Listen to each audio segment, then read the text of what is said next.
हिंदू संगठनों, नेताओं और संतों ने वक्फ बोर्ड को खत्म करने की मांग की। साथ ही सनातन बोर्ड के भी गठन की मांग अब उठने लगी है। रिपोर्ट में देखिए।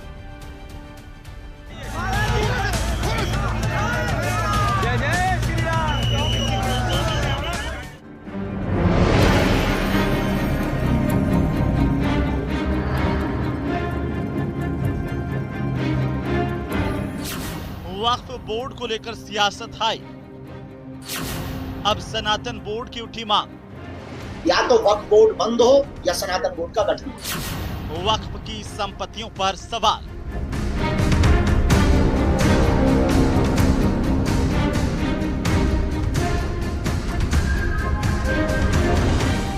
अपने बयानों को लेकर चर्चा में रहने वाले बागेश्वर धाम के पीठाधीश्वर पंडित धीरेन्द्र कृष्ण शास्त्री एक बार फिर सुर्खियों में हैं। वजह है उनका सनातन बोर्ड को लेकर दिया गया बयान। भीलवाड़ा में हनुमंत कथा के आयोजन के दौरान पंडित धीरेन्द्र कृष्ण शास्त्री ने वक्फ बोर्ड पर बड़ा बयान दिया था। उन्होंने कहा कि देश में या तो वक्फ बोर्ड बंद हो या फिर सनातन बोर्ड का गठन भी किया जाए। तो ये बात बहुत पूर्ववत सिद्ध है कि धर्म से राजनीति चलती है, राजनीति से धर्म नहीं चलता है। और हम इस बात के खिलाफ हैं कि धर्म का प्रयोग राजनीतिक वोट बैंक के लिए अगर किया जाए, ये सबसे बड़ा अपराध है। दूसरी बात, धर्म एक ऐसा है जो स्वतंत्र है, धारणा का विषय है, प्राचीन परंपराओं को जीवंत रखने का विषय है, उत्साह का विषय है, आनंद का विषय है, मोक्ष का विषय है, जिज्ञासा का विषय है।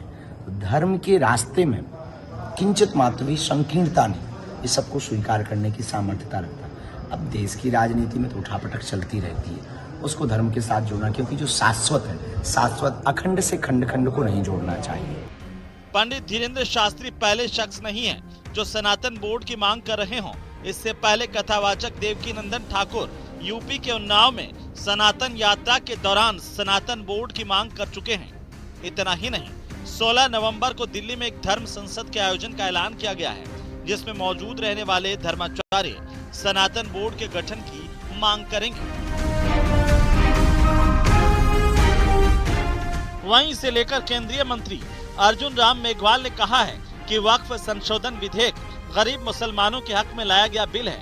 इस बिल के खिलाफ कई गरीब मुसलमान हैं। हालांकि इस पर कमेटी की रिपोर्ट आने के बाद ही फैसला होगा। जबकि इस मामले में राजस्थान सरकार में शिक्षा मंत्री मदन दिलावर ने कहा कि संशोधन से मुस्लिम समाज का भला होगा, महिलाओं की भागीदारी बढ़ेगी। लेकिन इसमें भी कुछ लोग भड़काने का प्रयास कर रहे हैं। वहीं अलवर शहर से पूर्व विधायक बनवारी लाल सिंघल ने भी इस मामले पर बयान देते हुए कहा कि देश में वक्फ बोर्ड के नाम पर मनमानी चल रही है। बनवारी लाल सिंघल ने वक्फ बोर्ड की संपत्तियों की जांच सिविल कोर्ट से करवाने की मांग की है। वो जो लोग हमारे समर्थन में बोल रहे हैं, कौन बोल रहे हैं? मुसलमान ही तो बोल रहे हैं ना, जिनको इसका फायदा होने वाला है। उसको डराते हैं, बाहर निकलते हैं तो धक्का मुक्की करते हैं। तो जेपीसी की बैठक होने दो भाई। जेपीसी में सभी दलों के लोग हैं, तो जेपीसी के सदस्य तय करेंगे, उसके बाद हमारे संसद में आएगा। निश्चित रूप से वक्फ अमेंडमेंट बिल गरीब मुसलमानों के हित में लाया गया बिल है और मोदी जी का ये बहुत बड़ा सुधारवादी कदम है। चाहे शादी का कार्यक्रम कर ले, चाहे कोई उनका धार्मिक कार्यक्रम कर ले, और वो जाकर के वक्फ रजिस्टर में लिख दे, वो मैंने कार्यक्रम किया था, इसलिए मेरी ये वक्फ की जमीन हो गई। ऐसे हजारों लाखों करोड़ों की जमीन को वक्त में लूट लिया है। आज सबसे ज्यादा देश में कई जमीन है तो वक्फ बोर्ड के पास है। कहां से? इनके बाप से कमा के लाए थे क्या? इनके दादा ने खरीदी थी क्या? इनके बाप की जमीन है क्या? ये हिंदुस्तानियों की जमीन है, हिंदुस्तान की जमीन है। ये हिंदुस्तान की कृपा है कि जब आप इस्लाम को लेकर के आए थे तो उन्होंने आपको जगह दी थी। इसका मतलब ये नहीं है कि आप हिंदुस्तान को रोने लग जाओ और हिंदुस्तान की जमीनों को जिहाद के नाम पर लूटने लग जाओ। अब ये नहीं चलेगा, नहीं चलेगा। देश में वक्फ संशोधन बिल को लाए जाने की बहुत बड़ी आवश्यकता है।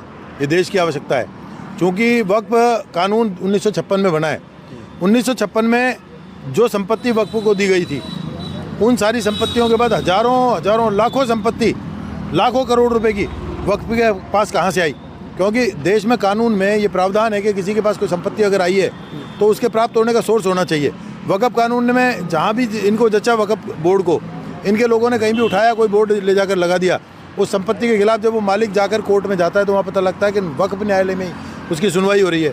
वक़्फ़ के जो मजिस्ट्रेट है न्यायालय के, वो भी मुसलमान हैं, फिर सुनवाई कैसे होगी? लोग रो धो कर बैठ जाते हैं। सिविल न्यायालयों में इनकी सुनवाई होनी चाहिए। कुल मिलाकर वक्फ बोर्ड को लेकर सियासत का बाजार गर्म है और बयानबाजी का दौर जारी है। अब देखना होगा कि वक्फ को लेकर ये सियासत कहां जाकर रुकती है। Bureau report, news 18 Rajasthan.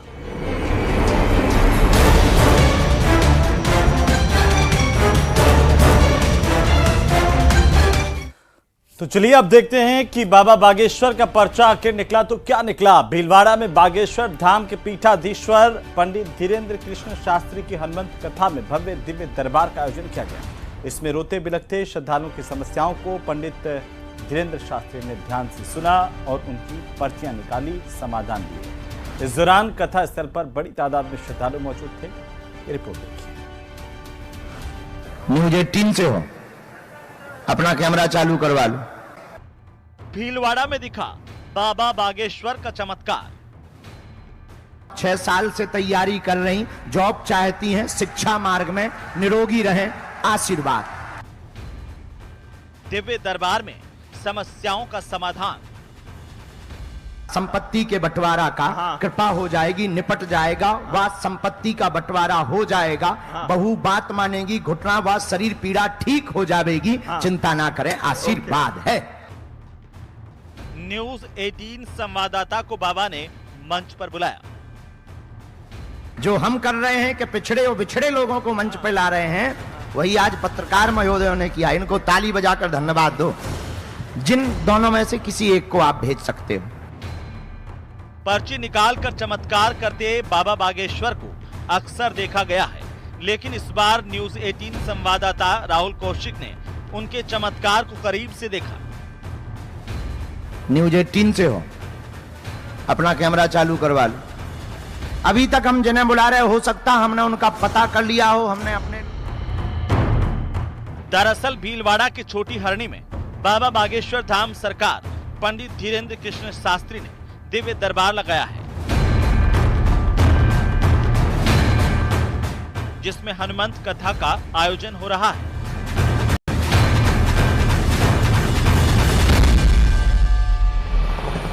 इस दौरान बाबा बागेश्वर पत्रकार दीर्घा से संवाददाता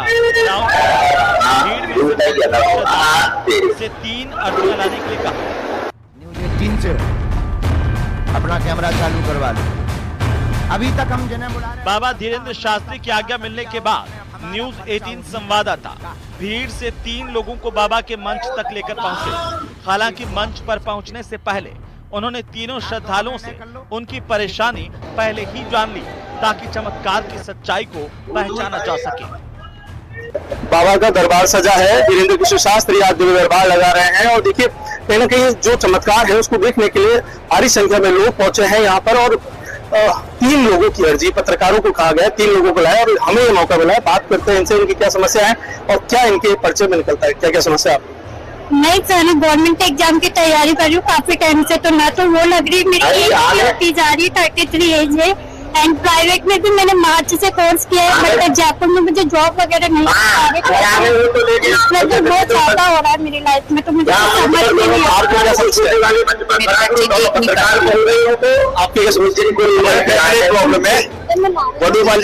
कुछ सुझाव नहीं होता, घर में हमारी बहू हमारी इज्जत नहीं करती। आपकी आस्था है बहुत उनमें? हाँ, आस्था है। दूसरी बार यहाँ आस्था का जो वो है वो गौरव, ये 3 आ चुके हैं और अभी ये मंच में जाएंगे।